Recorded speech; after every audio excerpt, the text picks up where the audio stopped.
আবারও একটি নতুন ভিডিও নিয়ে আমি বৃষ্টি আপনাদের সামনে চলে এলাম। তো রাত্রি বাজে প্রায় 11টা। মাসির ফোনটা নিয়ে আপনাদের দেখালাম, কারণ ঘরের ঘড়িটা নষ্ট হয়ে পড়ে আছে অনেক দিন যাবৎ, ঠিক করা হচ্ছে না। যাই হোক, তো আমার হাজব্যান্ড 10টার আগাগ দিয়ে বাড়িতে ঢুকে। তো আজকে দেখছি 10:30টার বেশি হয়ে গেছে, ওনার কোনো খোঁজ নেই। তো ফোন দিলাম, ফোন করার সাথে সাথে বলছে আমি তো 10টার মধ্যে বাড়ি ঢুকে গেছি। তা বলছে ঢুকে গেছো তো কই, বাইরে ব্যাগটা দেখতে পারলেন? তো বলছে আমি তো মেয়েকে সাইকেল চালানো শেখাচ্ছি। যাই হোক, গেলাম, কথা শুনে আমি বেরোলাম। বেরিয়ে দেখি ঠিকই তো এসেছে, এসে মেয়েকে সাইকেল চালানো শেখাচ্ছে।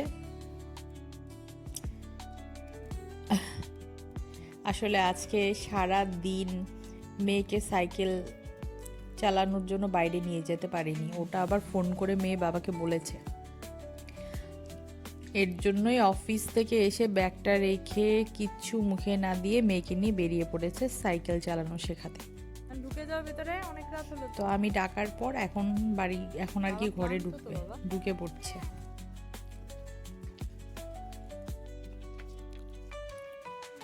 আমার মেয়েটাও সারাদিন পড়াশোনা, নাচ গান এইসব নিয়ে ব্যস্ত থাকে। তো আমিও বুঝতে পারি, কিন্তু সময় না দিতে পারি না, এই ব্যাপারটা নিয়ে ঠিক সময় দিতে পারি না। কালু। এই যে এটা আমাদের কালু, তোমার জন্য চলে এসেছে। আমাদের গলিতেই থাকে। কালুর বিস্কিট আছে? দাঁড়া, আয় আয় আয়। ও এখন আর আমার বিশ্বাস করতে পারে না, বিস্কিট দেই না তো, মানে কিছুদিন ধরে বিস্কিট দিচ্ছি না, ডেকেও দেওয়া হচ্ছে না, তাই ডাকলেও আসতে চাইছে না। নে নে নে নে। দেখো দেখো চলে যাচ্ছে। ওই যে আয়। আমার বরের ব্যাগে আবার সবসময় পার্লেজিটা থাকে, ও পার্লেজি আর গুড ডে ভীষণ পছন্দ করে, তাছাড়া অন্য কোনো বিস্কিট কিন্তু খায় না।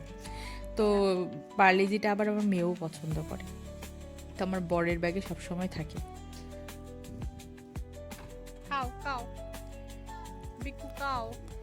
আমি দিতাম আগে বিস্কিট, এখন রিসেন্ট আমার হাজবেন্ড দেওয়া শুরু করেছে, তো এখন মারে কুকুর কামড়। আমার হাজবেন্ডকে দেখলেও পেছনে পেছনে ঘুরে, আমার ওপর আবার রাগ করে থাকে দেখলে মাঝে মাঝে। ধরো আজকে বিস্কিট দিলাম, কালকে যদি না দিই একটু পেছনে ঘুরবে, কিন্তু তার পরের দিন আর আসবে না।